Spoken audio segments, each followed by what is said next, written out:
Good morning, everyone. Let's see if we can finish this sentence. He's got the whole world in his hands. It is, that's right. Try and think of that throughout this week and really begin. We're talking about the hands of Christ the King. So we'll unfold that in just a moment. Let's do some review. Very important that we continue to challenge ourselves with the gospel as it has been unfolded by the church over the last few weeks. 3 weeks ago, we heard the great Shema and also from Leviticus. Love neighbor, all right? Love the Lord thy God with all your heart, with all your soul, with all your mind, and with all your strength. It literally says in the scriptures, drive this into the minds of your children. Drive it into them. Okay? So that's another reason why I take some time to repeat these things. It's very important that we encourage and uplift and continue to review. All right? So love your neighbor. What does it mean to love? Well, it doesn't mean to like necessarily. You don't have to like them. Certainly don't ignore justice. We don't tolerate abuse. So what is this love that we are called to with our neighbor? We're called to pray for them, to sincerely desire that they would be in union with God, and that we would treat them as they are, a son or a daughter of God, a human being. Now, who is our neighbor? Well, I gave all kinds of examples, but essentially our neighbor, and we will treat those whom we love like our neighbor, but really the neighbor that will be most challenging is the person that we don't get along with, that we don't agree with, that we don't think the same way. And so really that is our neighbor, and that was unfolded in the gospel. Okay. 2 weeks ago, we were challenged by the widow who put the mite in the treasury. Jesus kind of positions himself over so that he can see the treasury. Remember, it was metal. So you knew how much people were giving. So there was a purpose there. Boom, boom, boom, boom, boom, boom, boom. Okay? Or, dink. So Jesus is right there. And the widow, she gives just a little bit. But it happens to be everything that she has. And so that's why Jesus says, see, what she gave, even though it was small, it was the greatest gift because she gave everything. Okay, very, very important. And again, the example that I gave was Deacon Dave Galvin in the Eastern Panhandle. He was a man who was called to the permanent diaconate in his 30s, and he was a rising executive at Sherman-Williams, and he needed to make that choice. He was saying, put me first. In this particular way and in this vocation, put me first. The widow was called to put God first, and she did. And she gave. Deacon Dave did the same thing, and wow, what tremendous gifts that he had. He could have used them for Sherman-Williams. Instead, he used them for the church. And now, today, that church is the biggest church in West Virginia. And probably the most active, I would say, probably because of his great administrative gifts. So, what's God calling you to do? What kind of gifts has He placed in your heart to give? Really, that was the key. God has placed in our heart something to give, and that we'll discover the great capacity of love that He's placed there, but only when we put Him first. Last week was a difficult one, all right? Can you imagine if you got it handed to you, the number of days you had left? So come out, you start handing them out to us. Shulkins, yeah. Wow. That's what I have left. It's not something that we need to dwell on 365 days a year. And that's part of the ebb and flow of the liturgy. And towards the end of ordinary time, okay, the church orients towards those types of readings. And really, it gives us a chance to ask ourselves, because those days are numbered. Now, are they numbered absolutely? Well, I think we can make an argument from Revelation that you have God's perfect will and His permissive will. He might have a perfect number for you, but then there's always His permissive will, things happening outside of our control. Maybe we even make some bad decisions. Okay. Regardless, it should be a catalyst for us. Every once in a while when we think about it, my days, I don't have tomorrow. You don't have tomorrow for sure. What we have is right now, today. So, the example I gave was that Tim McGraw song, Live Like You Were Dying. I was finally the husband that most of the time I wasn't. And I became a friend that a friend would actually like to have. All of a sudden, going fishing wasn't such an imposition. He was talking about all the different things that are happening in the family that we don't want to do. But really, love is beckoning us to do.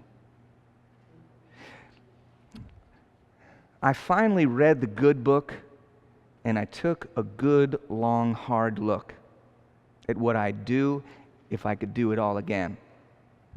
He's like, live like you were dying. Well, in a sense, we all are. So it's a morbid disposition, and again, not good to have 365 days a year. But every once in a while, it's good to remember that we have a certain set of days. And what it is an opportunity. So, what is it that you wanted to do or still want to do right now, and you just haven't found the motivation to do it? That's when we get out the catalyst. That's when we take a look at the number and we think, I wonder how many days I have. Well, I know one for sure. Today. And now, there's the motivation. He's got the whole world in His hands. When we look at the depiction of what we're celebrating today, so we're celebrating Christ the King of the universe. Jesus is the King of the universe. There are a couple of depictions that we normally see, two different categories. One, he's got his hands out like this. Okay. Also down in Wheeling, the Cathedral of St. Joseph, you can see, I think he's like this. The Immaculate Conception Basilica in D.C., he's like this. I think even at Notre Dame, they have him like this. At Notre Dame, he's known as Touchdown Jesus, though, okay? So, and then there's also Moses, first down Moses. But he's not doing a first down. He's just saying, this is the way to the promised land, okay? The other ways typically would be that he's holding a globe or the world in one hand, and he's blessing the other. So reaching out. That's the image that I'd hope that you'd hold on to this week and come back to. One is that in any darkness, He will bring light. He will bring light to any darkness that we might have. And let's face it, in life, we get good times and bad times. We get into some deep valleys.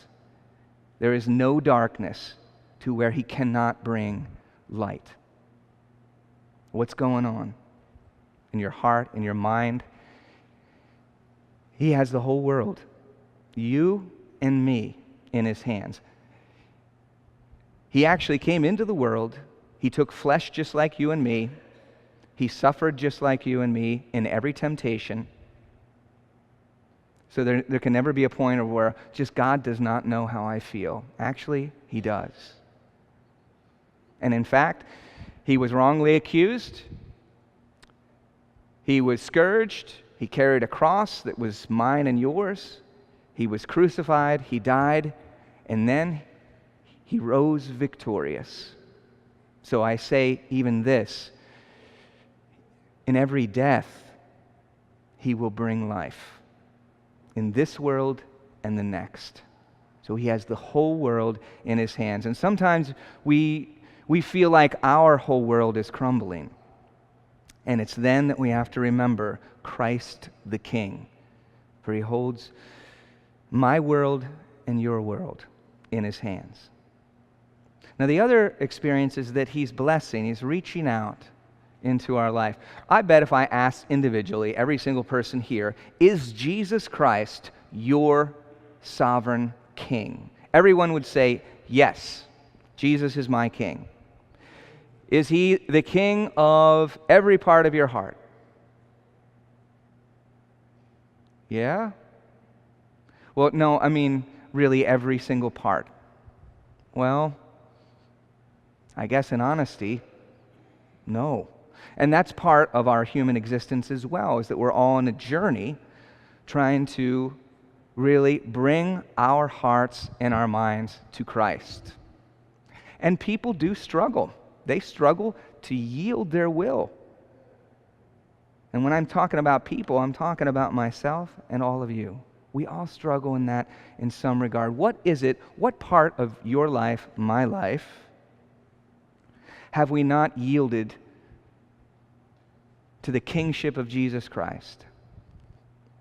Lord Jesus, I know that there are parts of my heart that I have not given to you, and that I'm holding on to, and that I'm the king there.